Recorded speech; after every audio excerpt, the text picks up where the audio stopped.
ang mga kwento ng pag-ibig, kwento ng buhay, at kwento ng pag-asa dito sa Barangay Love Stories. Love Stories. Kapag kapusukan ang ating pinairal, sanga-sangang problema ang posible nating kasapitan. Kaya nga mag-ingat tayo kung kanino natin basta hinahanap ang kalinga na kailangan natin. Ikaw, kabarangay, marunong ka bang mag-control? Dear Papa Dudut, may kasabihan na kung mahal mo ay ipaglaban mo at kung para sa iyo ay alagaan mo. Maliit pa lamang ako ay mahilig na akong magbasa ng mga nobela kung saan ay nagkakatuluyan sa dulo ang mga bida. Kaya nga minsan na rin akong nangarap na makatagpo ng lalaking mamahalin ko at mamahalin ako. Pero habang lumalaki ako ay napagtanto ko ang kaibahan ng mga istoryang nababasa ko sa libro laban sa realidad ng buhay. Bago po ako magpatuloy sa pagkukwento ay gusto ko munang bumati ng isang mapagpalang araw sa inyong lahat at sabihin na masugid ninyo akong tagapakinig. Itago nyo na lamang po ako sa pangalang Agnes, 42 years old at taga Tagaytay City, Cavite. Pero hindi talaga ako lumaki rito, tubong Quezon City talaga ang aming pamilya.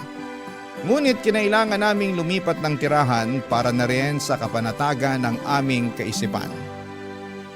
Magsisimula ang aking istorya noong kabataan ko. 14 anyos ako noon, samantalang ang ate Cynthia ko naman ay 18 anyos naman.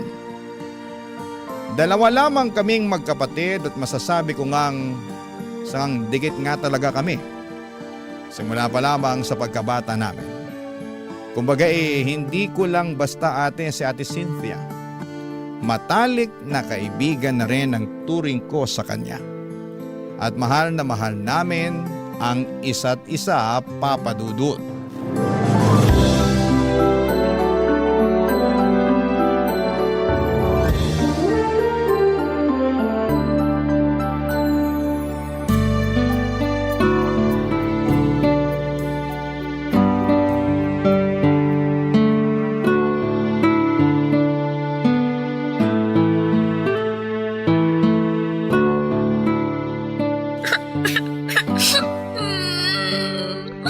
Ano ba kasing iniiyak-iyak mo dyan? Gusto mo bang awayin ko yung semento na pinagdapaan mo para makaganti ka? Ate, aamin na ako. Hindi talaga ako nadapa, ate. Sabi na eh. Sige, sabihin mo. Paano ka nagkasugat? May tumulak sa akin. Anak ng tuknening. Sino gumawa niyan sa'yo, ha? Sabihin mo. Ate, huminahon ka lang. Paano ko hihinahon? Ang lakas naman ng loob ng gumawa niyan sa'yo. Ano? Sabihin mo, sinong nanulak sa'yo, ha? Wag na lang, ate. Anong wag na lang? Pag hindi mo yan sinabi, mamimihasa yan. Baka ulit-ulitin niya pa ang ginawa niya sa'yo, kaya sabihin mo na sa akin kung sino yan. Si Gina. Gina? Yung siga-sigaan dun sa kanto? Oo, siya nga. Eh, kaedad ko na yun tapos pumapatol siya sa mas bata sa kanya? Lagot sa akin yung babaeng yun. Makikita niyang hinahanap niya. Tara, Saan? samahan mo ako sa kinaroroonan ng Gina na yan.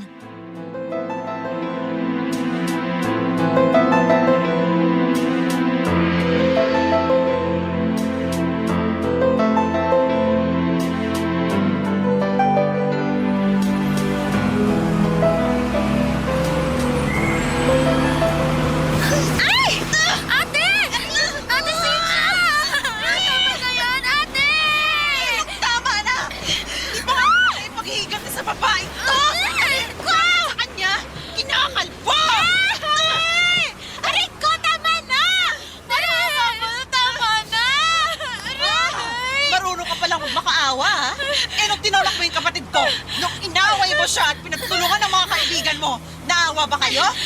Hindi naman, di ba? Kaya sabihin mo, paano ako maaawa sa'yo? Ate, tama na. Baka mapahamak ka eh. Tinuturuan ko lang ng leksyon ng babaeng ko para hindi pa marisa ng ibang tao. Ayoko sa lahat. Yung inaagrabyado ang kapatid ko! Itiwan mo nga ako! Saklala! Tulungan niyo ako! Saklala!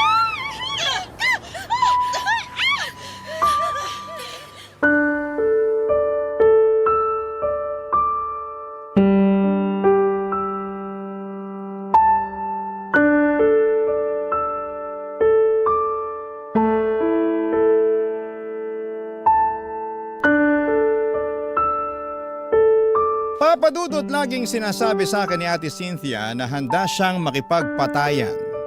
May pagtanggol lamang ako. At walang kahit na sino ang pupwedeng umagrabiyado sa akin, lalo't wala rin naman akong ginagawang masama sa kanila.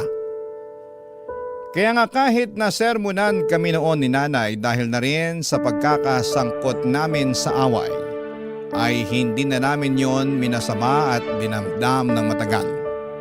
Simula noon ay wala nang umaway sa akin sa lugar namin, lalo't kilala nila ang ate ko kapag nagalit. May iba na akong maliban na lamang at may iba na kung ano-ano pang pangit na salita at katawagan ang binansag nila sa ate ko. Bagay na kinalungkot ko ng husto.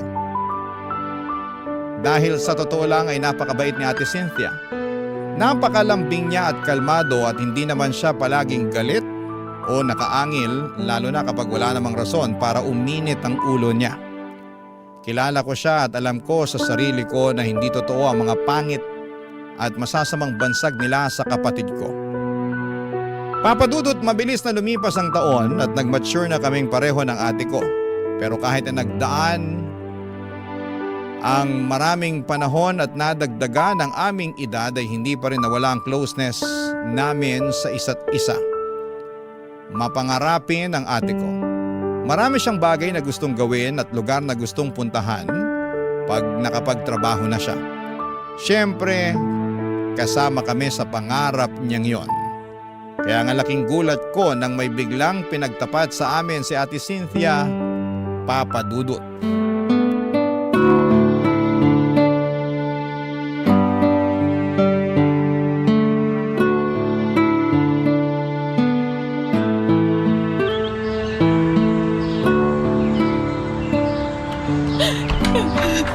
Andito na po ako. Nay? Nay? Bakit kayo umiiyak? Ano pong nangyari? Paano kung hindi iiyak ay may kasalanan ng ate mo sa akin? Nakasabi naman po kayo na may kasalanan ako. Hindi naman ako nakapatay ah. Hindi nga, pero mas malala pang ginawa mo. Ano po ba kasing ginawa ni ate? Ate, anong nangyari? Wala. Wala namang nangyari na na malala. Huwag kang maniwala dyan kay nanay. Masyado lang siyang madrama. Buntis ang ate mo, Agnes. Nagdadalang tao siya. Buntis? Totoo ba yun, ate? Oo. Totoo na buntis ako. Nay, tahan na. Huwag na po kayong umiyak, Nay. Oo nga, Nay. Para naman kayong ewan eh. Buntis lang naman po ako. Kaya nga, buntis ka kung kailan isang taon na lang ay magtatapos ka na sa kolehiyo, Cynthia. Ano ba kasing nasa isip mo? Bakit ka nagpabuntis? Pasensya na po. Nangyari lang naman Ano nangyari na lang? Ha? May ganun ba? May bigla na lang nabubuntis kasi nangyari na lang. Sigurado ko na ginusto mo rin yan. Pero bakit? Hindi mo na ba kami naisip ng tatay mo? Nakalimutan mo na ba ang pangarap namin sa'yo na makapagtapos ka ng kolehiyo? Tsaka di ba kabilin-bilinan ko sa'yo, sa inyo ni Agnes na unahin ang pag-aaral bago ang pakikipagrelasyon? Higit sa lahat, alagaan ninyo ang mga sarili ninyo. Na wag yung isusuko sa kung sino-sino lang na lalaki ang mga katawan nyo na walang basbas ng simbahan. Alam nyo ba na malaking kasalanan ng magpabuntis ng hindi kinakasal? Pananagot na naman po ako ng nobyo ko, Nay. Sa katunayan, plano niya rin akong pakasalan. Ate, may nobyo ka pala? Bakit parang hindi mo yata nabanggit sa akin yung tungkol sa bagay na yan? Pasensya na, Agnes. Wala nang magagawa ang paghingi mo ng pasensya. Kaya nga po tanggapin niyo na lang na buntis na ako. Na magkakaupo na kayo sa akin. Sa tingin mo, ganun lang kadaling gawin ng bagay na yon? Ano na lang ang mangyayari sa pag-aaral mo? Sige nga. Akala mo yata madaling mabuntis at magkaanak, Cynthia. Pwes, ngayon palang sinasabi ko na sa'yo na hindi. Mauubos ang oras mo sa pag-aalaga ng sanggol.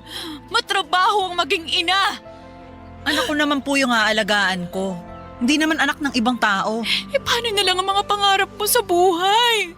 Kalilimutan mo na lang yun, ganun ba? Hindi ko po alam, pero ang prioridad ko lang sa ngayon ay ang magiging anak namin. Isip, mabaging langit. Ay, wala namang problema kung magkaanak ka. Pero bakit naman ngayon kung kailan nag-aaral ka pa? Ay, masisiraan ako ng ulo sa iyong babae ka.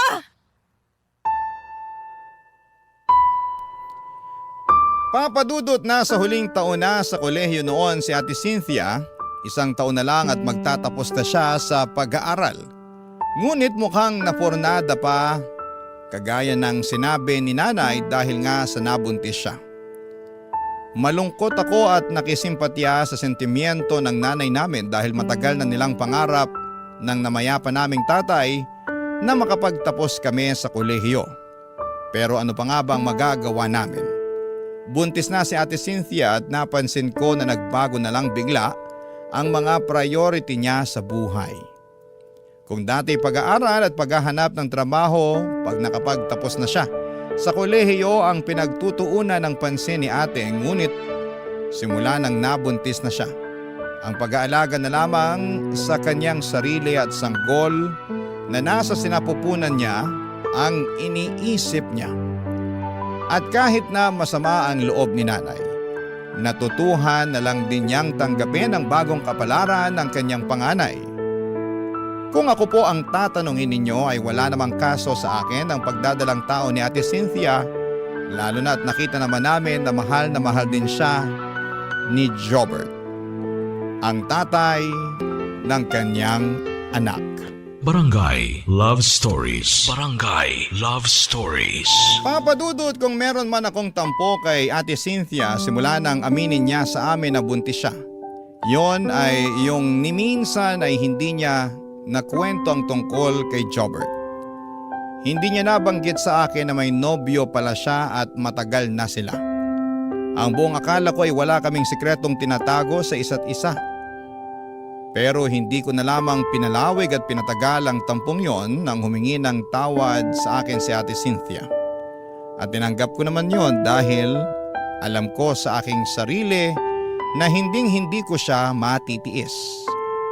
22 anyos noon ang kapatid ko nang ikasal siya kay Jobert. Noong sumunod na taon ay sinilang naman niya ang anak nilang babae na pinangalanan nilang Neri. Isang malusog na sanggol ang pamangkin ko at kamukhang-kamukha siya ng ate ko. Sa bahay pa rin namin sila nakatira habang nag-iipon pa sila ng pera para makapagbukod. Sa loob ng ilang taon ay masasabi ko na namuhay kami ng maayos. Masaya at matiwasay.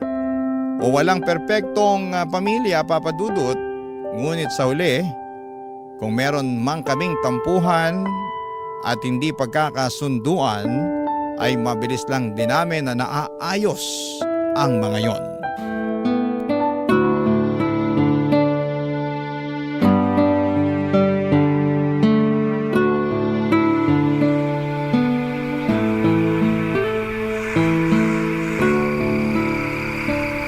Grabe, nakatulugan na ni Neri yung laruan na binili ko sa kanya. Aliw na aliw talaga ako sa batang yun. Marunong magpasalamat at magpahalaga ng mga regalo sa kanya kahit na gaano kamahal, kamura, kasimple o bongga. Pero alam mo, ate, mas bilib ako sa'yo. Bakit naman? Kasi ang galing ng pagpapalaki mo sa anak niyo ni Kuya Jobert. Yung ibang nanay kasi, hindi ko nilalahat to pero Parang hindi marunong magturo ng magandang asal sa mga anak nila. Siguro kasi, hindi rin sila naturuan ng mga magulang nila nung bata sila. Siguro nga ganun yung iba kaya naipapamana nila sa mga anak nila. Basta ako, sa abot ng makakaya ko, tinuturuan ko talaga ang anak ko ng mabuting asal. Na rumispeto, na magpasalamat kapag may nagbibigay sa kanya na ibang tao. Saka yung maging kontento. Salamat sa pagpapahalaga at pagpapaalala sa akin ng mga ginagawa ko bilang nanay ha. Malaking bagay yung mga sinabi mo kasi minsan naiisip ko lang na, alam mo yun, napapatanong ako sa sarili ko kung sapat na ba ang pagiging nanay ko sa anak namin ni Jobert. Kung tama ba yung pagdidisiplina ko sa kanya o kung sobra na ako, ganun. Wala namang perpektong nanay. Pero lagi mong tandaan na tama at sapat ang ginagawa mo ha para sa pamangkin ko. Nakikita namin yun ni nanay. Kaya nga minsan nasabi niya sa akin na mas magaling ka pa nga raw na nanay kaysa sa kanya. Talaga? Sinabi niya yun? Oo, pero dapat secret lang namin yun eh. Huwag ka nalang maingay ha. Pwede ba akong humingi ng pabor, Agnes? Sige, ano yun ate? Sana kahit magkaroon ka na ng sarili mong mga anak, mahalin mo pa rin yung anak ko. Ituring mo siya na parang tunay mo ring anak. Sigurado kasi ako na kalalakihan ni Neri at hahanap-hanapin yung pagmamahal mo sa kanya. Ano ka ba ate? Oo naman. Makakaasa ka na hinding-hindi magbabago, hinding-hindi mababawasan at baka nga mas madagdagan pang pagmamahal ko kay Neri eh. Dahil sabi mo nga, pangalawang magulang na niya ako.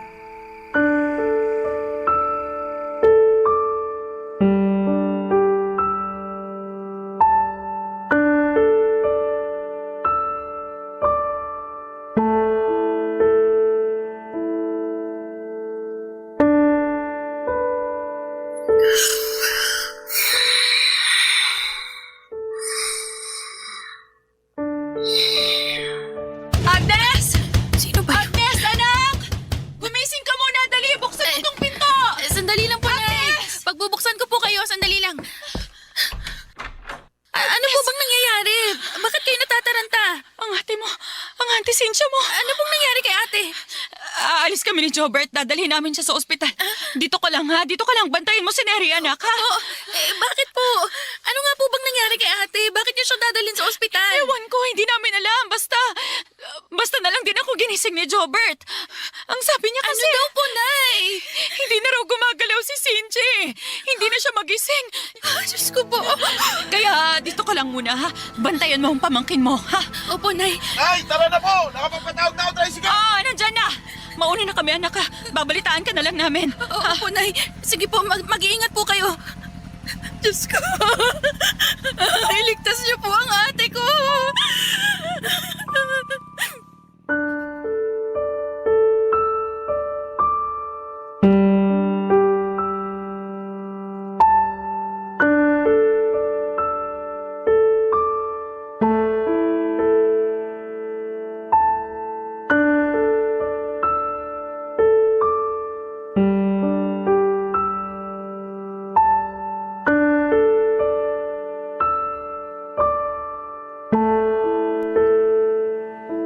Papadudod sinugod nila nanay at Jobert si Ate Cynthia sa ospital habang ako naman ang naiwan para magbantay sa anak nila sa bahay.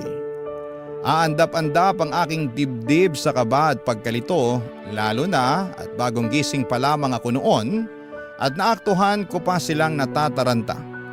Pero buti na lamang at natuon sa pamangkin ko ang aking atensyon kaya pansamantala akong kumalma. Kaya lang ay sinong mag-aakala na pagkalipas ng ilang minuto ay makakatanggap ako ng tawag mula kay nanay na siyang magiging dahilan upang gumuho ang aking mundo. Umiiyak pa noon si nanay sa kabilang linya nang banggitin niya ang mga katagang wala na ang Ate Cynthia mo. Patay na siya. Pagkarinig ko noon ay humagulhol agad ako, Papadudot. Nahawa na lamang siguro sa akin ang pamangkin ko kaya umiyak na rin siya. Niyakap ko siya ng mahigpit habang nakasalampa kami sa sahig. Para kasing nawala ng lakas sa mga tuhod ko pagkatapos ng pag-uusap namin ni nanay. ni hindi ko masabi sa pamangkin ko na wala na ang mama niya. Namatay sa aneurysm si Ate Cynthia. May pumutok na ugat sa kanyang ulo habang natutulog siya. Sobrang biglaan ang pagkawala niya. Mabilis na lumipas ang 1 taon simula nang mawala si Ate Cynthia at masasabi ko na bagaman nakakausad kami, ay mas marami pa rin ang mga pagkakataon na nalulugmok kami. Minsan ay sabay-sabay naming naaalala si ate at minsan naman ay sinosolo na lang namin ang pagluluksa. Sa bahay pa rin nakatira ang mag-ama niya at si nanay ang nagboluntaryong mag-alaga sa anak nila kapag nasa trabaho si Jobert. Malaking tulong yon dahil hindi kakayanin ng bayaw ko na maging nanay at tatay ng anak niya.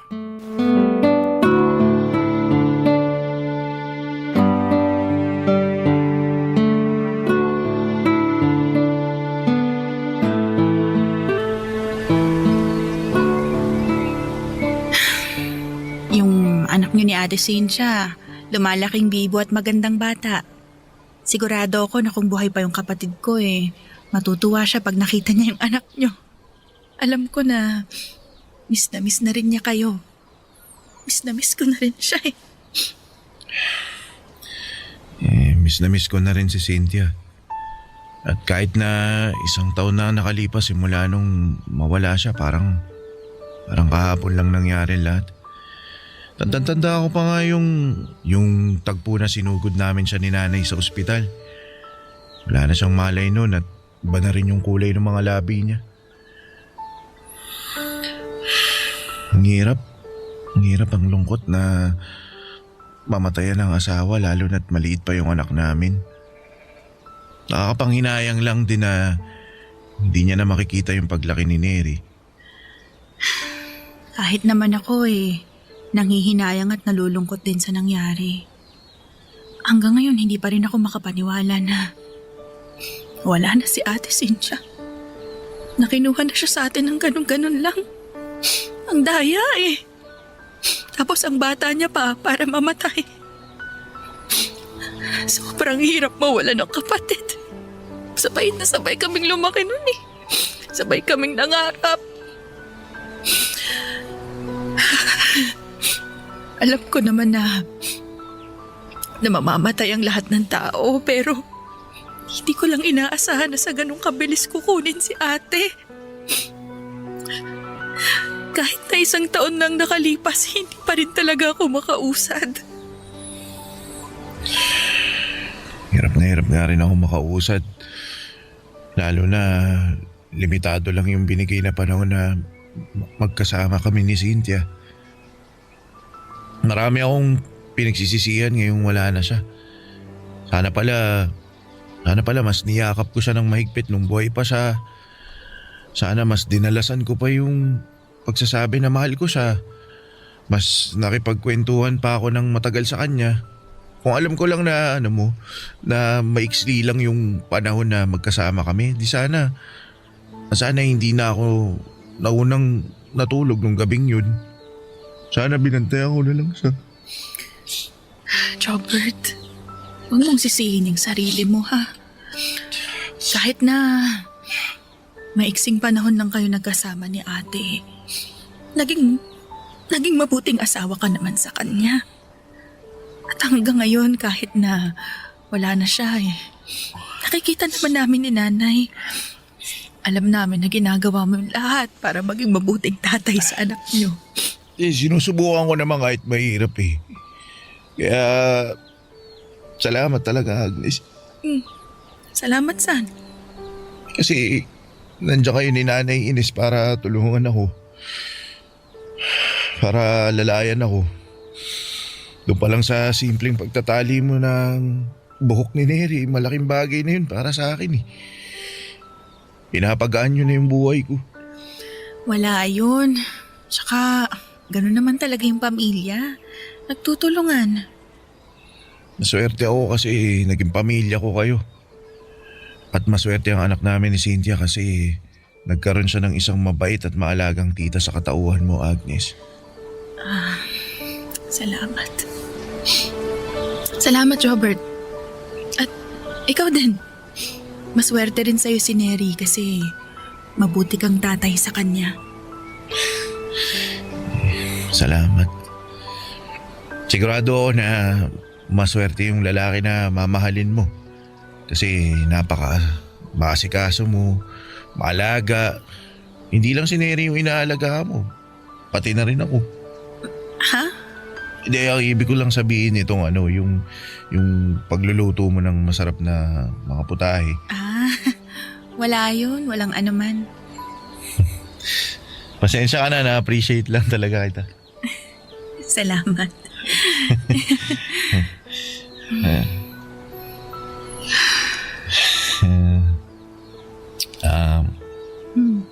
Agnes, Ano yun, Robert? huwag mo sanang masamain yung sasabihin ko ha. May nakapagsabi na ba sa'yo kung gaano ka kaganda? Ha? At kung gaano ka pulang ang labi mo? Wala pa. Wala. Pwede ba kitang halikan?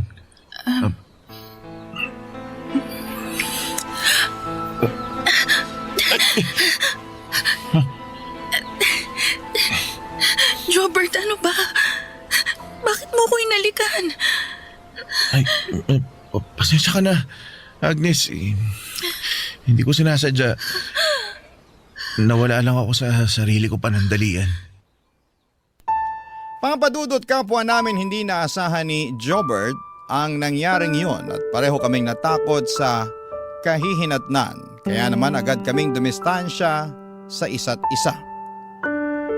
Bago ako pumasok sa kwarto ko ay nagkapatawaran kami at nagkasundo na kakalimutan namin ang mga nangyari. Kitang-kita ko sa mga mata ni Jobert ang labis na pagsisisi sa nagawa niya at yun din ang eksaktong pakiramdam ko. Aandap-andap sa kaba ang dibdib ko. Pagkasara ng pinto ay hindi pa ako kaagad humiga sa kama. Sa halip ay natigilan pa ako at napasandal sa likod nito sabay sampal sa aking magkabilang pisngi. Naiiyak ako at humingi ng kapatawaran sa namayapa kong ate dahil sa nagawa namin ng asawa niya. Ilang sandali pa ay agad na lumamig ang paligid at mabilis akong ginapangan ng matinding kilabot sa aking buong katawan. Papadudot. Barangay Love Stories. Barangay Love Stories. Papadudot kung tatanungin ninyo ako kung nagkaroon na ako ng nobyo, sasabihin kong wala pa. Nakatuon kasi ang aking atensyon sa pagtatrabaho at pag-aalaga sa pamangkin ko kapag nasa bahay ako.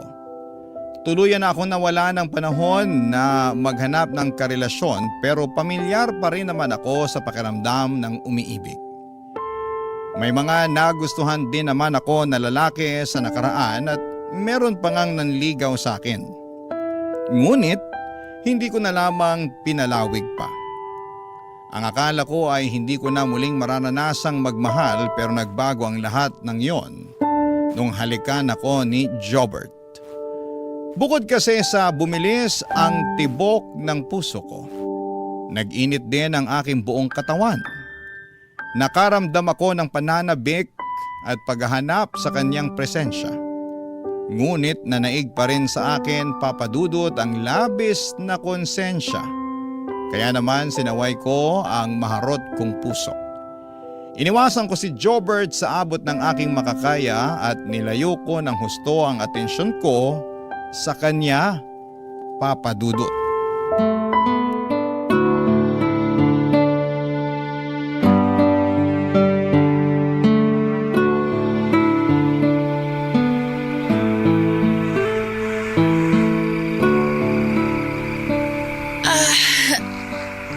Grabe.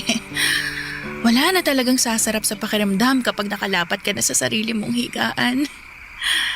Ang sarap sa likod ng malambot na kutsyon tapos bagong ligo pa ako. Parang bigla akong inantok ka. Papagod naman kasi itong buong araw ko sa opisina. Parang wala nang bukas. Ay, kabayo! Uy! Ay, Gwapo ko naman kabayo. Jobert! The one and only. Bakit? May kailangan ka ba? May sasabihin ka ba? Meron eh. Ano yun? Pwede bang ano ba to? Parang bigla ako nahiya. Uy, ano ba kasi yun? Hindi pwede bang tumabi sa'yo? Ha? Pwede bang dyan ako matulog ngayon sa kwarto mo? Siyempre, hindi pwede. Sige na, hindi ako sanay na walang katabi. Masyadong malamig yung higaan ko kasi mag-isa lang ako tapos naiisip pa kita. Sira ulo ka, bakit mo naman ako iniisip? Hindi ko rin alam, basta hindi ka mawala sa isip ko eh. O paano? O payag ka na tabi na tayo matulog. Total, wala naman si nanay. Tayong dalawa lang yung nandito sa bahay tsaka kabilin-bilinan niya. Bantayan daw kita, di ba? Kaya ko sarili ko. Hindi mo na ako kailangan bantayan.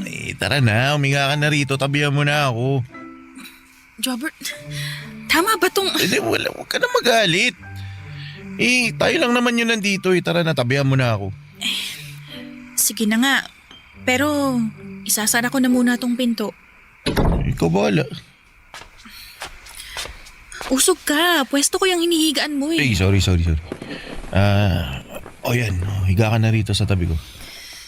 Sige.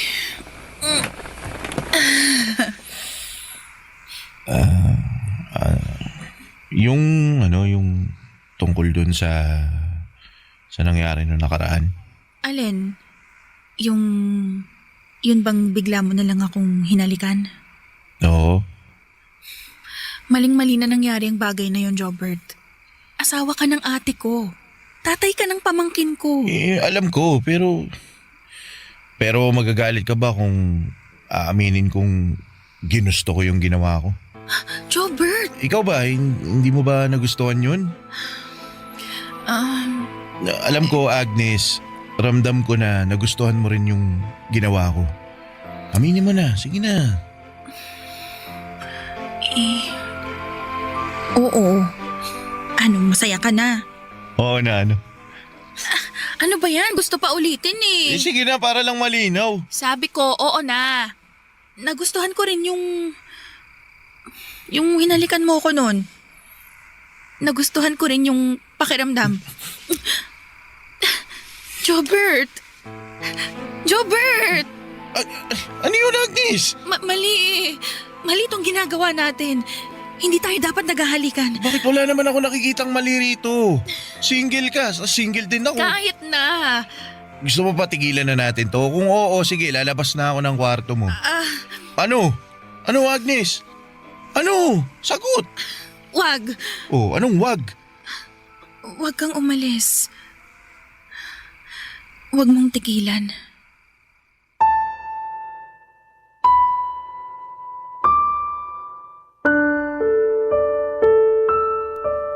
Papa Dudut, isa lang po ang masasabi ko. Napakahirap talunin ng tukso.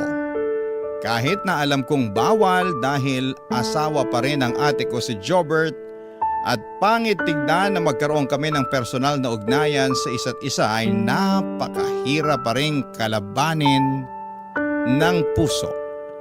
Pareho kaming naging mahina ni Jobert at hinayaan namin ang aming mga sarili na hanapin ang kalinga at kaligayahan sa bawat isa. Oo, may nangyari sa amin ang gabing yon at masasabi ko na bagaman kinain ako ng matinding konsensya, noon lang din naging masaya at napanatag ang puso ko dahil nahanap ko kay Jobert ang aking pahinga. Habang nasa probinsya pa si nanay at ang aking pamangkin ay sinulit namin ni Jobert ang pagkakataon na kami lang ang magkasama sa bahay.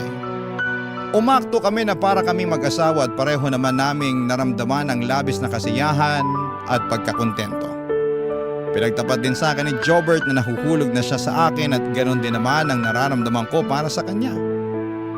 Ngunit habang papalapit ang pag-uwi ni nanay sa bahay ay agad kaming sinampal ng katotohanan na hindi po pwede ang aming pag-iibigan, Papa Dudut.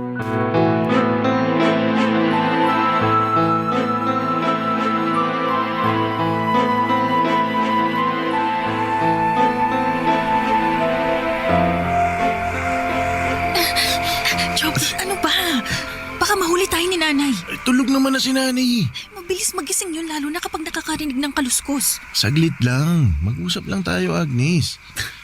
Pwede naman tayo mag-usap sa sala, di ba? Bakit dito pa sa kwarto ko? Tsaka, ano pa bang pag-uusapan natin? Dalian mo, gusto ko nang matulog. Bakit mo ba ako iniiwasan? Bakit mo ako nilalayuan? Simula nang umuwi rito sa bahay si nanay, naging malamig na bigla yung pakikitungo mo sa akin. Ano ba nangyari, Agnes? Nagtanong ka pa talaga. Alam nga namang aminin natin kay nanay yung totoo. Eh bakit hindi? Handa naman ako ipaglaban ka, pati na rin yung relasyon natin. Nasisiraan ka na ba talaga ng ulo? Malito, maling-mali to. Wala ako nakikitang mali sa pagmamahala natin. Mahal kita, mahal mo ko. Tama naman, di ba? Nangako tayo sa isa't isa na paninindigan natin yung pagmamahala natin. Kaya, huwag mo naman sana akong sukuan. Huwag mo naman akong talikuran na lang basta ng ganun. Nasasaktan ako eh. Ayokong layuan mo ko, Agnes. Ayokong iwan mo ko. Parang awa mo na. Ayoko rin naman na nalayuan ka. Ang totoo, masakit din sa akin na umiwas sa'yo. Kaya nga wag mo na akong iwasan. Pero, paano si nanay? Paano kapag nalaman niya? Paano pag nalaman ni Neri? Ipapaliwanag na lang natin na maayos sa kanila. Sigurado naman ako na maiintindihan nila, lalo na si Neri. Mahal na mahal ka nun. At minsan din niyang nasabi sa'yo.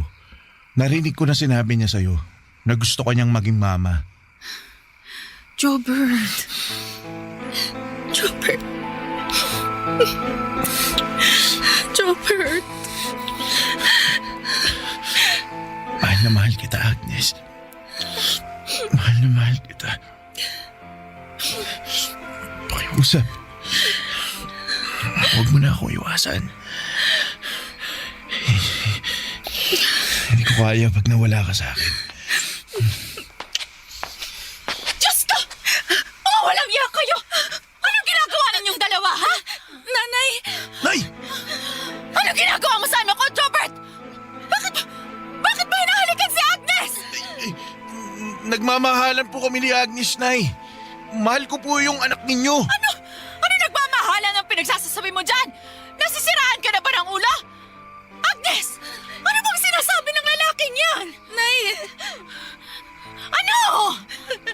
Anong iniiyak-iyak mo dyan? Patawarin niyo po kami ni Jobert. Bakit ka humihingi ng tawad? Dapat ang lalaking yan ang humihingi ng tawad. May pasabi-sabi pa siya na nagmamahalan kayo. Tama naman po si Jobert, Nay. Ano ka mo?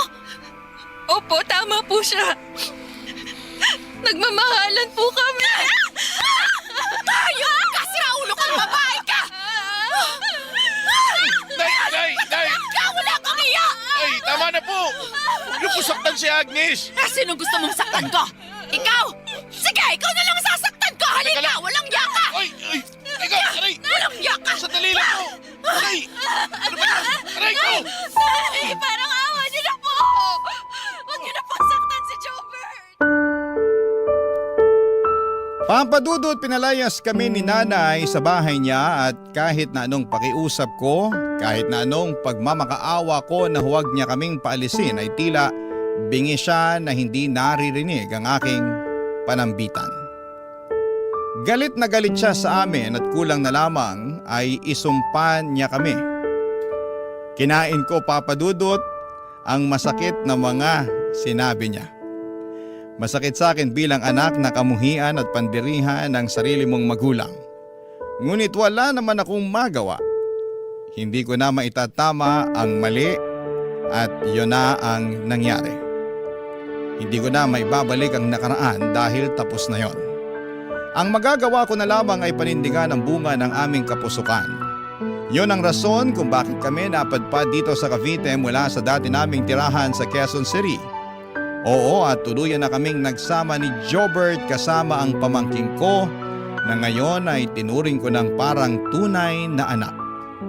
Pinanindigan namin ang aming pagmamahalan at bagaman may mga gabi na kinakain ako ng matinding konsensya, ay mas nanaig pa rin ang pag-iibigan namin sa isa't isa. Kahit na masama akong kapatid sa mata ng ibang tao dahil pinakisamahan ko ang dating asawa ng ate ko ay wala na akong pakialam pa sa mga sasabihin nila. Masaya ako at panatag ang aking puso na si Jobert ang inibig ko. At kontento na ako sa aming pamilya. Maraming salamat po sa pagbasa ng sulat ko. Hanggang dito na lamang po ang aking kwento. Mabuhay po ang inyong programa and more power and God bless. Ang inyong kapuso at kabarangay forever, Agnes. Uy, kabarangay! Agree ka ba sa ending ng ating barangay love stories na ito? I-share mo na ang feelings mo sa ating comment section. Ang mga kwento ng pag-ibig, kwento ng buhay at kwento ng pag-asa dito sa Barangay Love Stories. Love Stories. Huwag sasama ang loob kung tayo man ay tinuturuan ng mga nakatatanda sa atin. Hindi dahil marami na silang nagawang tama, kundi minsan mas marami pa silang nagawang mali at yon ang ayaw na nilang pagdaanan pa natin. Ikaw kabarangay, natuturuan ka ba?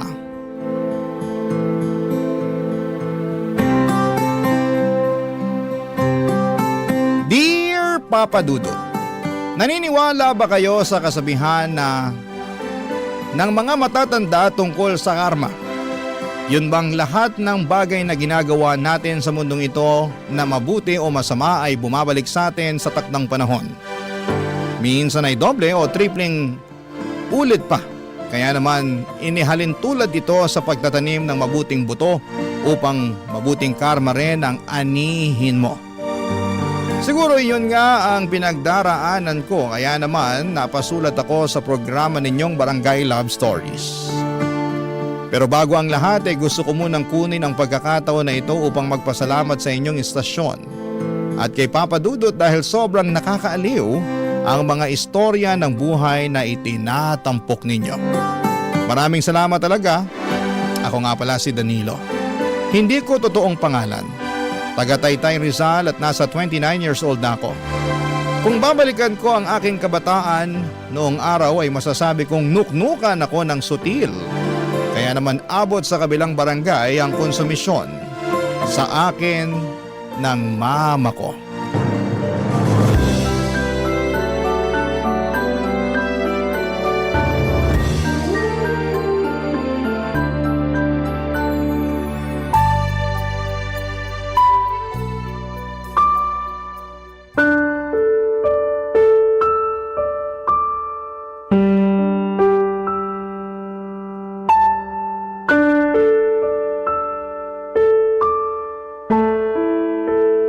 Mahabaging langit, Danilo! Ano ba namang klase itong mga grado mo? Puro palakol! Duda tuloy ako kung makakapasa ka nito sa high school. Ilang beses ko po bang dapat ulit-ulitin na sabihin sa inyo na ayaw ko na nga po mag-aral? Kayo lang yung pilit ng pilit sa akin. Tapos nagre-reklamo kayo na ganyan mga grado ko. Sino hindi magre-reklamo? Ikarekla-reklamo naman talaga to. Tsaka ano na lang ang sasabihin sa'yo ng namayapa mong papa nito, nak? Siguradong kinahihiya ka na nun sa langit. Yan po yung ayaw ko sa inyo eh. Dinadami nyo palagi si Papa wala na nga yung tao. Baka imbis na nananahimik na yung kaluluwa nun sa langit, palagi pang naiistorbo at nangungonsume, kakabanggit nyo ng pangalan niya sa tuwing pinagagalitan nyo ko. Paano hindi ako magagalit? Kagalit-galit naman kasi itong pinaggagawa mo sa pag-aaral mo. Baka nakakalimutan mong hindi ka bumabata. 20 anyos ka na, di ba? Opo. Sa edad na yan, dapat nasa kolehiyo ka na pero hindi ka pa nakakapagtapos ng high school. Ay nako, paulit-ulit naman po tayo eh. Konti na lang po, maiirita na talaga ako sa inyo. Aba? Ikaw pa umiga ng mairita sa akin, ha? Kasi naman po ang kulit nyo eh. Paano ako naging makulit kung kapakanan mo lang naman yung iniisip ko? Tsaka hindi naman ako makikinabang sakali makapagtapos ka ng pag-aaral. Ikaw din naman, di ba? Baka nakakalimutan mo na mas madali makapaghanap ng trabaho yung mga kabataang may tinapos. Alam ko naman po yun. Alam mo naman pala, pero palagi mong binabaliwala yung mga pangaral ko. Hindi ko po binabaliwala. Pero nakakaturete na kasi kayo eh. Tsaka para naman kayong di makaintindi. Ilang beses ko na sinabi sa inyo na ayoko na nga mag-aral. Ang tanda-tanda ko na rin para pumasok sa eskwelahan. Siyempre nahihiya na rin ako, no? Mas mahiya ka sa akin dahil ako ang nagpapaaral sa'yo. Hindi ko naman po sinabi na pag-aralin niyo ako Tsaka ako makakumpara kayo sa akin sa ibang tao, lalo dun sa mga anak ng mga kazumba nyo na nakagraduate na. Akala nyo naman talaga na pakinabangan nila yung mga tinapos nila. Anong ibig mong sabihin? Yung anak ng kumare nyo, tinapos pagkapiloto pero nasan ngayon? Di ba nasa call center kasi practical daw? Grabing pagsasayang ng pera naman yun, makapagtapos lang siya ng kurso niya na kung tutuusin, mapapamura ka sa mahal tapos babagsak lang sa ganun. Tapos yung isa pang anak ng kumare nyo, IT naman ang tinapos pero nauwi lang sa pagre-repair ng mga gadget sa palengke. O ano masama ron? Wala, pero pwede naman yun matutuhan kahit di ka nakapagkolehiyo Aksaya lang sa pera na pinag-aral pa sila ng ganun, tapos dun lang sila mapupunta. Di ba para namang mas nakakahiya na sabihin may tinapos ka pero di ka sa larangang yun nagtatrabaho? Hindi nakakahiya yun. Dahil anong malay natin sa pinagdadaanan nila, diba? Malay mo, ilang beses sila nag-a-apply ng trabaho na may kinalaman sa kurso na tinapos nila pero walang bakante o maraming kakumpetensya. Kaya nag-iba na lang sila ng pinasukan. Hindi masama yun kasi hindi naman sila nagnanakaw. Tsaka wag mo nga akong bigyan ng katwiran na mas maigi na wag na lang magtapos ng pag-aaral kasi pwede lang yon kung madiskarte ka. Para nyo na rin pong sinabi na di ako madiskarte O buti alam mo. Sakit yun naman pong magsalita. Totoo naman sinasabi ko Napakakupad mo. Hindi ka mautusan sa bahay. Reklamador ka, kulang ka rin sa diskarte. Kaya paano ka aasenso sa buhay niyan? Yun na nga lang pag-aaral mo ang susi. Para kahit paano magkaroon ka ng alas pag naghanap ka na ng trabaho. Ay, ewan ko na lang talaga sa yung bata ka. Baka sa kangkungan ka na lang pulutin pagdating ng araw.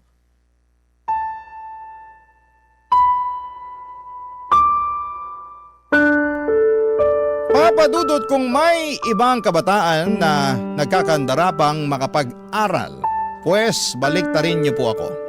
Dahil hindi ako yung klase ng kabataan na sabik sa pag-aaral. Pero gusto ko lang pong linawin na hindi ako proud sa bagay na yon ngayong matanda na ako. Pero noong mga panahong yon kasi wala talaga sa puso ko ang kahalagahan ng edukasyon, dahilan kung bakit hindi ko iniintindi ang mga sinasabi sa akin ng mama ko. Kumbaga pasok lang sa kanang tenga at labas naman sa kaliwa ang ginagawa ko. Dahil sa mababang grado na nakukuha ko sa eskwelahan simula nang tumungtong ako ng elementarya at nadala ko na nga ito noong high school ako, ay hindi na ako umaasang makakagraduate katulad ng gustong mangyari ng nanay ko. Pero mapilit siya kaya gumawa ako ng isang bagay para matakasan ang pag-aaral. At makalipas lamang ang 2 buwan ay binalita ko yon kay mama.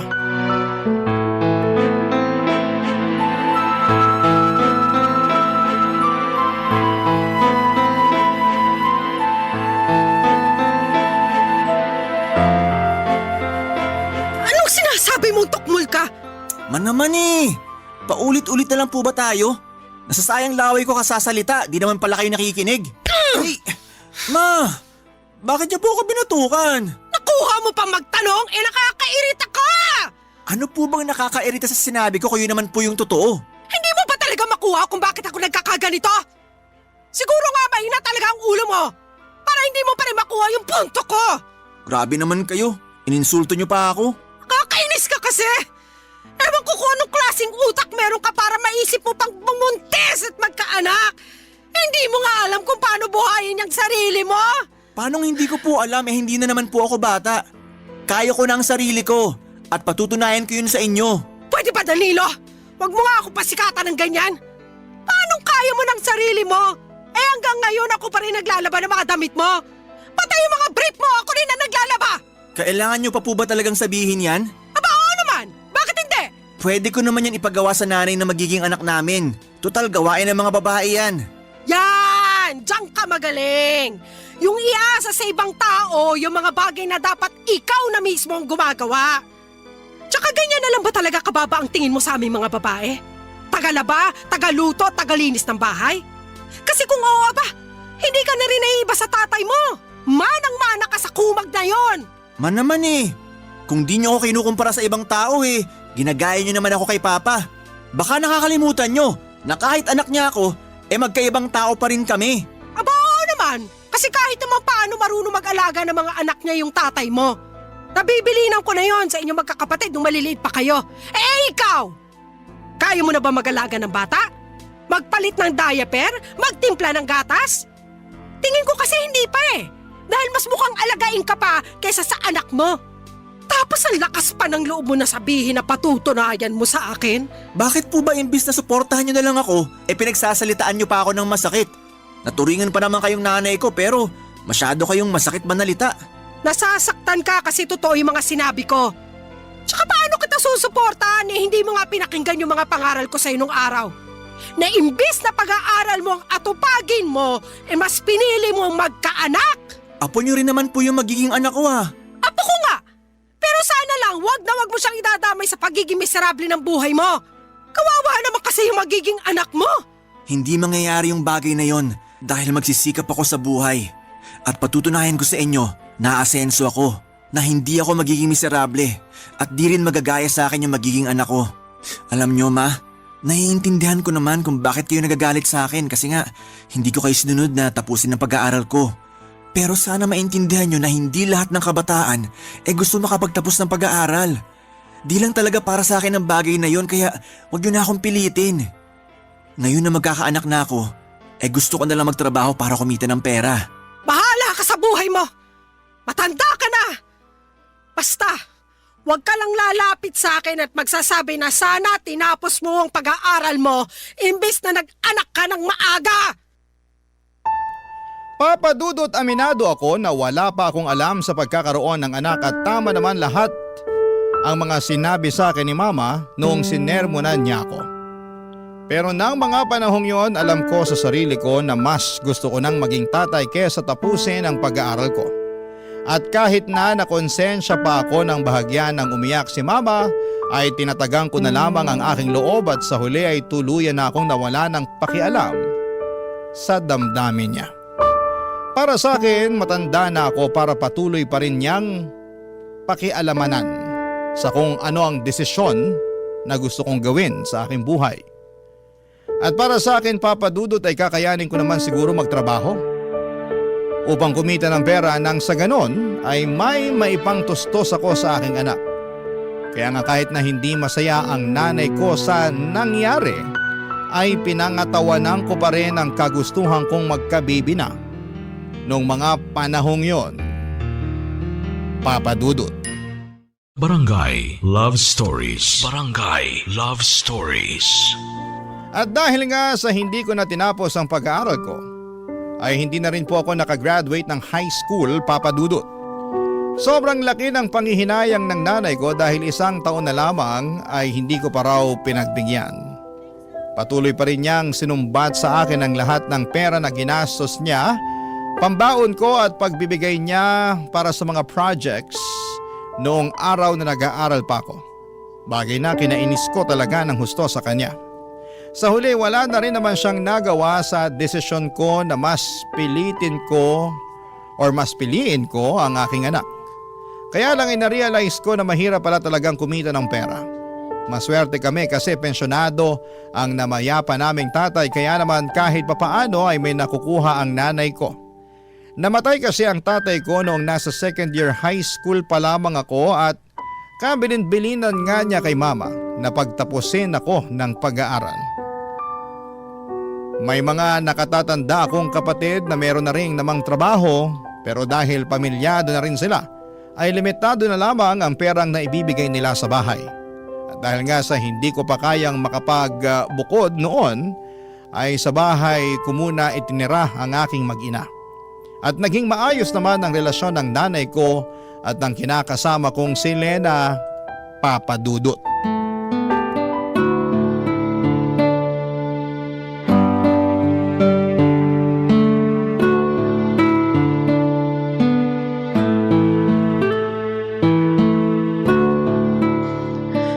Alam mo Lena, ito payong nanay lang.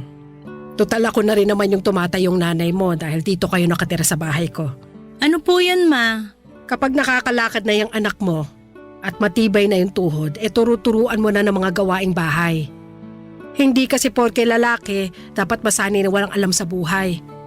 Hindi dapat kalakihan ng apo ko na palaging umaasa sa mga babae, sa mga bagay na pwede naman nilang gawing mag-isa. Yun naman po talaga ang plano kong gawin pag lumaki na po yung anak namin ni Danilo.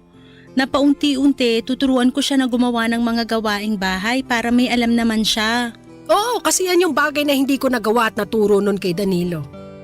Biruin mo ha, 4 silang magkakapatid at si Danilo lang ang lalaki. Siyempre, dahil nga uniko iho, spoiled ng tatay, kaya pinagbawalan ako na paggawain ng mga gawaing bahay. Palibhasa, magkalinyang pag-iisip ng mag-amang yon. Kaya nga lagi ko sinasabi kay Danilo na manang-mana siya sa tatay niya. Medyo napansin ko nga po kay Danilo na ayaw niya na gumagawa ng mga gawaing bahay. Mabilis mag-init ang ulo niya. Tapos pag ginagawa naman niya hindi pulido yung trabaho niya. Kagaya na lang pag naguhugas siya ng pinggan. Madalas masebo pa yung mga hinugasan niya kaya nag-aaway kami. Kaso ayaw din talaga patalo nung anak niyong yun eh. Mangangatwiran pa na sana raw ako na lang gumawa para di na ako magreklamo. Gawain niya talaga yan. Kaya nga puro sakit ng ulo yung daladala niya sa pamamahay na to. Lalo na nung nagsipag-asawa na yung mga ate niya. Siyempre bago kayo dumating ng apo ko sa buhay namin, kami lang dalawa magkasama. Aba hindi ko maasahan ang lintik na yan sa mga gawaing bahay. Mas inuuna pa ang magreklamo kesa tumulong sa akin. Tapos kung gagawa naman magdadabog. O kaya hindi aayusin yung ginagawa. Kaya madalas kami nag-aaway. Akala ko nga magbabago na siya ngayong tumanda na at nagkaanak. Pero para bang naging mas malala pa kasi lahat inaasa na niya sa'yo. Kawawa ka naman tuloy. Ma, bakit kung ano-ano na naman pong pangit na bagay yung sinasabi niyo kay Lena tungkol sa akin? Ha? Ay hindi Wala ko sinasabing ganon. Anong wala?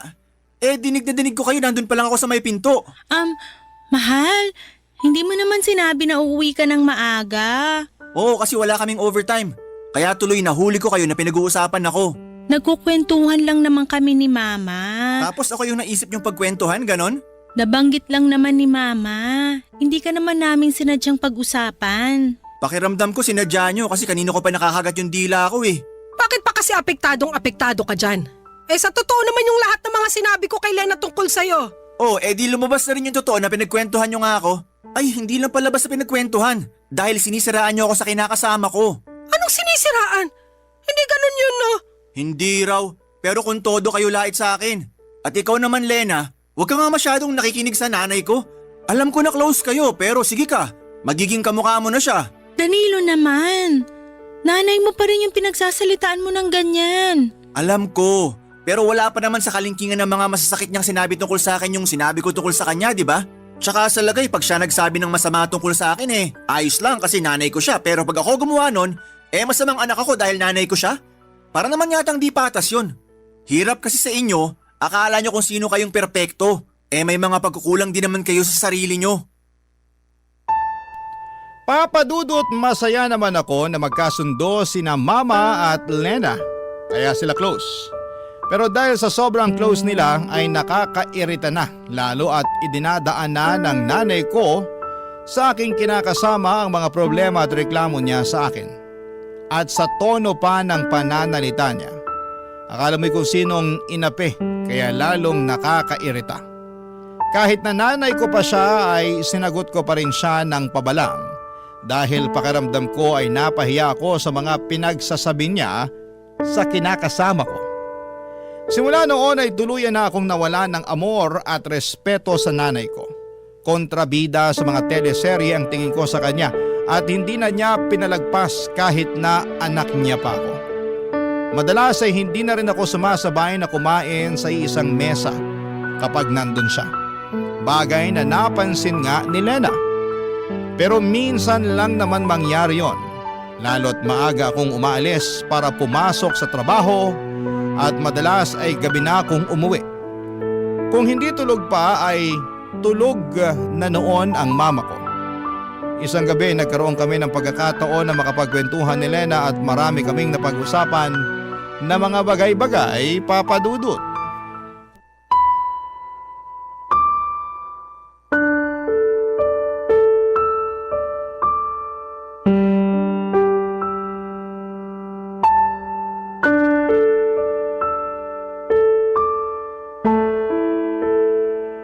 Namimuhan ka na-late sa cut-off nyo. Oo, di mo ba nabasa dyan?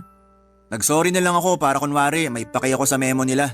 Paano nangyari yun? 10 minuto lang naman yung layo ng tinitira natin sa pinapasukan mo. Paano ka nalilate? Ha? Ano kasi? Ano? Ang nilagay mo lang kasi rito sa incident report mo hindi na mauulit. Ano yun? Wala man lang rason. Wala rin namang kwenta na magrason pa kasi nandyan na nga yung memo, di ba? Sige. Balik tayo sa tanong ko. Ano nga yung rason? Bakit ka nalilate? Bakit kasi inaalam mo pa? Kita mong tapos na naman, di ba? Sagutin mo na lang tanong ko. 1, 2. Oo na. Ikaw talaga, no? Ginawa mo pa akong bata. May nalalaman ka pang pabilang-bilang dyan. Danilo, 3. Huwag mo nang hintaying mag-4, makakaltukan kita. Minsan kasi, hindi namin napapansin ng mga kasamahan ko na 8:00 na pala. Tapos napasarap pa yung yosi at kwentuhan namin sa kantin. Ang aga-aga namang chismisan yan. Hindi naman palagi. Anong hindi palagi? Nung nakaraang buwan namemohan ka rin dahil panay ka over break. Tapos magdadahilan ka pa na hindi palagi. Alam mo, lokohin mo na lelang mo, wag ako. Oh, ayan ka na naman. Nagagalit ka na naman. Sige nga, sabihin mo paano ako hindi magagalit habang tumatagal papangit ng papangit tong record mo sa kumpanya nyo Parang kailan ka lang naman nagsimula rito. Baka nakakalimutan mong hindi ka pa nga regular dito pero wagas na tong mga memo mo. Malapit ko na tong ipalaminate at i-display dyan sa dingding ng bahay natin. Sige ka. Grabe naman. Ano yan, wall of shame? Bakit hindi? Mukha naman kasing proud na proud ka pa sa mga memo mo. Kaya i-display na natin para naman makita ng mga bisita ni Mama. Alam mo, kakadikit mo kay Mama, nagiging kaugali mo na siya. Anong sinabi mo? Katono mo na rin siya magsalita. Yung pagganyan mo ba? Yung may nalalaman ka pang display. Ganyan-ganyan si Mama sa akin nun Kadidikit mo kasi sa kanya, kaya nahawa ka na ng ugali niya. Ano namang masama doon? Masama yun, kasi pareho na kayong nakakainis. At kami pa palang nakakainis. Kasalanan ba namin na nagkakaintindihan kami pag tungkol sa iyong usapan? Saka wag mo ngang ibahin ang usapan. Wag mong isali yung mama mo rito kasi labas siya rito. Hirap sa'yo, hilig mo mandamay ng iba Bakit kaya hindi mo ayusin at baguhin yung ugali mo, no? Sobra ka naman. Sobra na kung sobra, pero pamilyado ka na. Hindi ka na binata na pwedeng magpabanjing-banjing sa trabaho mo. Di na pwede yung aalis ka kung kailan mo gusto, lalo na may anak ka ng sinusuportahan. Hindi ko naman kayo pinababayaan May nabibigay ako sa iyong pera tuwing sahuran. Meron nga, pero kulang. Alam mo, di naman ako magrereklamo kung sapat lang talaga Pero mapapanot na lang ako sa kakabudget, hindi ko talaga mapagkasya yung sahod mo. Buti sana kung hindi ka pala hingi ng masarap na ulam. Gusto mo pa palaging nagkakarne. Palibasa wala kang alam sa presyo ng kilo nun sa palengke. Magkaroon ka naman ng pangarap para sa amin ng anak mo. Paano tayo makakaipon para makabukod niyan kung ganyan ka magtrabaho? Please Danilo, ayusin mo naman. Papadudot kahit na nainis ako kay Lena dahil sa dami ng mga issue na sinabi niya sa akin hindi lang sa trabaho kundi sa nanay ko na rin, ay alam ko sa aking sarili na totoo naman ang lahat ng yon. Paiba-iba ako ng mga napapasukan at wala akong naging permanenteng trabaho dahil sa dami ng problema ko. Kadalasan po ay tungkol yon sa pakikisama at minsan kasi sobra-sobra tapos ay minsan naman ay kulang na kulang. Madali rin akong magsawa at tamarin sa isang bagay na paulit-ulit ko nang ginagawa. Kaya nga kahit na anong kagustuhan naming makapagbukod ni Lena ay alam namin na hindi pa talaga kakayanin dahil sa liit at hindi stable na kinikita ko. Tapos imbes na magsikap sa pagtatrabaho at lumakas ang aking loob para mas makapagpatuloy ay na-depress ako. Pakiramdam ko ay naparalisa ang buong katawan ko sa mga problemang binato sa akin ng kapalaran. Kaya naman hindi ako makakilos ng maayos ng mga panahong yon. Papadudot. Barangay Love Stories. Barangay Love Stories. Papa Dudut, hindi na nga ako produktibo sa aking ginagawa ay natanggal ako sa pinapasukan ko ng mga panahong yon. Pero inilihim ko yon kay Lena dahil baka mag-alala siya at mamroblema. Nakiusap na lamang ako sa iba kong kakilala sa dati kong mga pinasukan na bigyan ako ng racket para naman kahit papaano ay may kitain ako, pero alam ko na niloloko ko lamang ang aking sarili dahil hindi matatapatan ng mga barya-baryang kita ko ang sinesweldo ko kada kinsenas at katapusan sa dati kong pinapasukan na kalkulado ko na ang aking kikitain. Kaya naman napansin nyo ng misis ko. Kaya para mapagtakpan na natanggal ako sa trabaho at makapagbigay pa rin ng pera kay Lena nang hindi niya pinagdududahan ay nangutang na nga po ako. Alam ko naman na mapanganib yung ginawa kong yon pero ayoko lang talagang mag-away kaming dalawa. Saka hindi pwede na mawalan ako ng perang pambigay dahil nga may anak kami na sinusuportahan ko. Kaya lang ay lumobo lang ang utang na yon. At umabot na sa punto na hinahunting na ako ng mga pinagkakautangan ko. Kaya wala na rin po akong nagawa kundi ang magsabi kay Lena at tulad ng reaksyong inaasahan ko ay nagalit siya sa akin ng husto, Papa Dudut.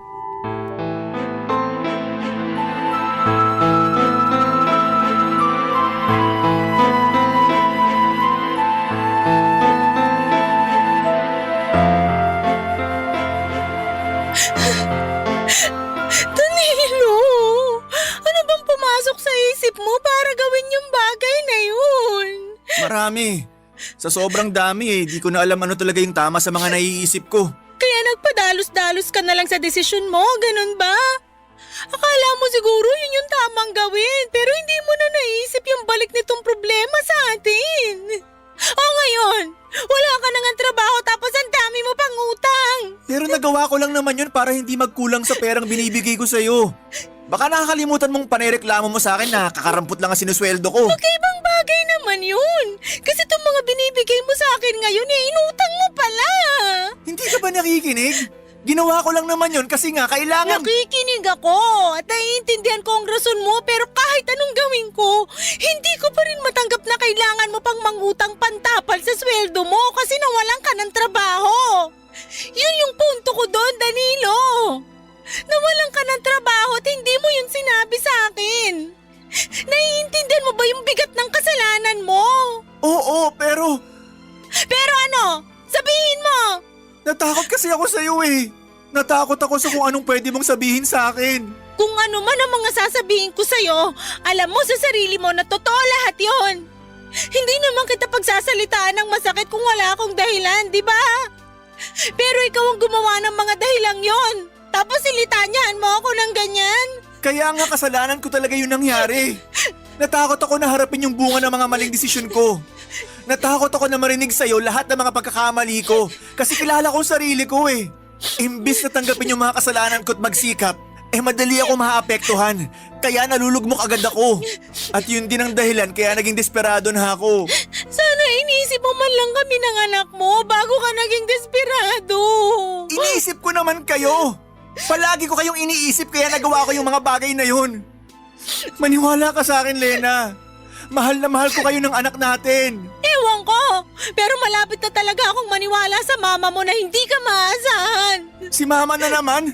Alam mo, namumuro na talaga sa akin yung nanay ko na yan. Bakit ka nagagalit sa kanya? Totoo naman yung mga sinabi niya. Sa kumpara sa akin mas matagal ka nang nakasama ng nanay mo kaya kabisado na niya yung ugali mo. Oo nga, pero hindi pa rin tama na sinisiraan niya ako sa'yo. Hindi ka niya sinisiraan. Ikaw ang sumisira sa sarili mo. Pwede ko naman kasing hindi paniwalaan yung mga sinasabi niya dahil araw-araw nagbabago ang tao para sa ikabubuti niya. Pero hindi mo yung magawa sa sarili mo. Sa katunayan, puro na lang sa ikasasama mo at ng pamilya natin yung mga ginagawa mo. Sabihin mong hindi, patunay yung mga memo mo sa dati mong trabaho sa mga violation na pinaggagawa mo. Sorry na, hindi ko naman sinasadya eh. Siguro nga tama kayo ni Mama na masyado kong sutil at hindi maaasahan. Ewan, personalidad ko na siguro. Akala ko noon walang makakapagpabago sa akin kasi kahit nga mga pangaral ng nanay ko hindi ko sinusunod. Sabi niya mag-aral daw ako ng mabuti para makapagtapos ako pero inayawan ko kasi nahihirapan ako. At tingin ko hindi para sa akin na pag-aaral. Pero mas nahihirapan ako ngayong maghanap ng matinong trabaho. Dahil prioridad ng mga ina-applyan ko yung mga may tinapos. At wala ako noon. Kaya nga pakaisipin mo yang mabuti dahil hindi mo na mababalik yung nakaraan. At kahit na magsisi ka pa at magmukmok, wala ka nang magagawa. Alam mong hindi yan ang sagot kundi magpakatino at magpatuloy. Pero kung hindi mo talaga kaya, hayaan mo akong tulungan ka. Ako na magtatrabaho, ikaw magbantay sa anak natin. Papadudot para akong binanlian ng kumukulong tubig na sinundan ng isang balding punong-puno ng yelo dahil sa mga sinumbat sa akin ni Lena. Lahat kasi yon ay totoo at para bang natapakan noon ang aking pagkalalaki. Kasi wala naman akong nagawa, alam ko na pag ako lang ang dumiskarte ay lalo kaming mababaon sa utang. Nung ako pa nga lang mag-isa ang nakakaalam ng problema ko ay para bang masisira na ako ng ulo. Kaya nga tulad ng payo sa akin ng kinakasama ko ay nagsikap ako sa paghahanap ng trabaho. Pero pinag-isipan ko rin naman kung siya na lang muna ang pagtatrabahuhin ko dahil mas madiskarte at malakas ang loob niya kaysa sa akin. Hindi nga nagtagal ay pumayag akong mamasukan si Lena at kapag rest day niya ay ako naman ang rumaraket. Pinatos ko na talaga kahit na anong pwede katulad ng pagtatao sa mga tindahan, pagiging delivery boy or waiter sa mga catering event. Lahat ng yon ay ginawa ko para makapag-ipon ng pambayad sa aking mga utang. At hindi yon lingid sa kaalaman ng nanay ko, Papa Dudu.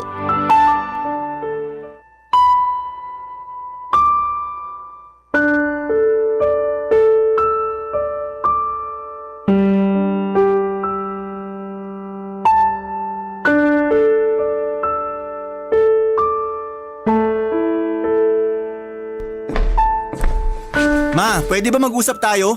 Anong pag-uusapan natin? Kita mo nagbabasa ako ng pocketbook eh. Mamaya na lang po kayo magbasa. Importante po kasi to. Ano ba kasi yun?